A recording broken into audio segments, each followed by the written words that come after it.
Kamamshi! Hi everyone! So, busy na naman tayo sa kusina as always mga kamamshi. So, ayan po yung magiging dinner namin for today's mga kamamshi. So, ayan, lumpiang Shanghai mga kamamshi. So, niredy ko na mga kamamshi kay magdi-dinner na kami. So, let's go! Magluto na tayo mga kamamshi! So, ganitong oil yung gagamitin ko mga kamamshi. So, isa lang. So, sana kasya na po yan. Kasi normal, dalawa yung nilalagay ko pag ganito. So, naubusan na kasi ako eh.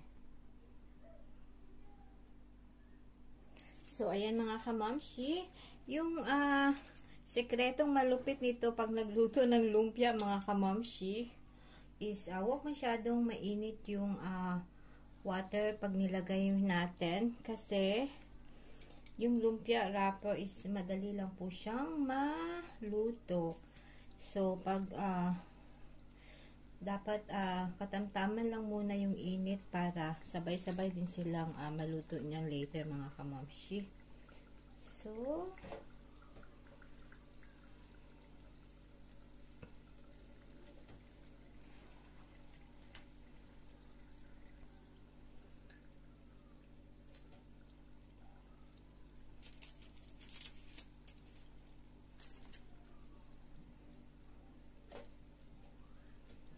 So, ayan, 6 lang muna mga kamamshi.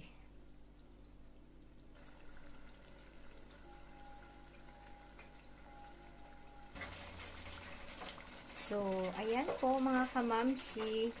So, ganitong pagka-brown is okay na po para sa akin. Pero pag kayo gusto nyo more brown pa, so, allow nyo lang muna. So, mga kamamshi, ito na po yung ating. So, ayan po, look, diba mga kamamshi? So, tanggalin na natin. So, one more try para makita nyo. So, ito po siya.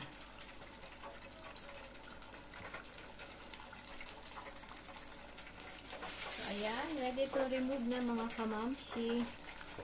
So, pwedeng ganito nyo na siya para yung oil is